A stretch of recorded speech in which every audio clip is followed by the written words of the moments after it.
जय माता दी। आइए जानते इस बार के नवरात्रि में माँ क्या शुभ संकेत देती हैं। नवरात्रि में माता के आगमन की सवारी दिन के हिसाब से तय होती है, जिसका सीधा असर शुभ अशुभ संकेतों पर पड़ता है। जैसे हाथी पर आगमन सुख समृद्धि का प्रतीक है, जबकि घोड़े पर आगमन अशांति का सूचक हो सकता है। इसके अलावा अगर घर में शंख या मंगल ध्वनि सुनाई देना, घर में शांति और एकता का माहौल होना, कलश में उगाए गए जौ का सही से उगना और रात में सपने में माँ दुर्गा का मुस्कुराता हुआ रूप दिखना भी शुभ संकेत है। वाहन, यदि नवरात्रि रविवार या सोमवार को आरंभ हो रहे हैं तो माता का आगमन हाथी पर होता है, जो सुख समृद्धि और अच्छी वर्षा का संकेत है। शंख या घंटी की ध्वनि, ब्रह्म मुहूर्त में शंख या मंगल ध्वनि सुनाई देना माँ के प्रसन्न होने और घर में सकारात्मकता आने का प्रतीक है। घर का माहौल, घर में एकता, प्रेम और खुशी का वातावरण होना माँ के आशीर्वाद का संकेत है।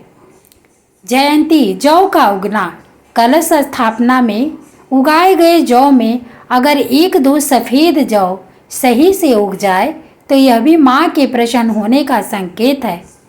सपने में माँ का दिखना, नवरात्रि के दिनों में सपने में माँ दुर्गा का लाल वस्त्र में मुस्कुराते हुए या सिर पर मुस्कुराते हुए दिखना आपके जीवन में सकारात्मक बदलाव और शुभ फलों का संकेत देता है।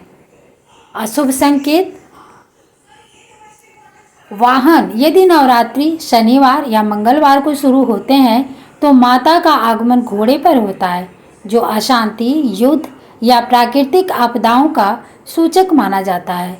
मन में नकारात्मक विचार, यदि मन में लगातार नकारात्मक विचार आए या पूजा करते समय ध्यान भटकता रहे तो यह माँ की अप्रसन्नता का संकेत हो सकता है।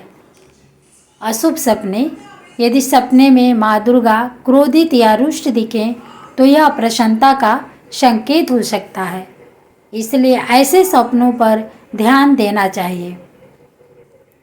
सावधानी, सच्ची श्रद्धा और भक्ति सबसे महत्वपूर्ण बात यह है कि आपका मन शुद्ध हो और आप सच्ची श्रद्धा से माँ की साधना करें। ब्रह्मचर्य का पालन, नवरात्रि में ब्रह्मचर्य का पालन करना चाहिए।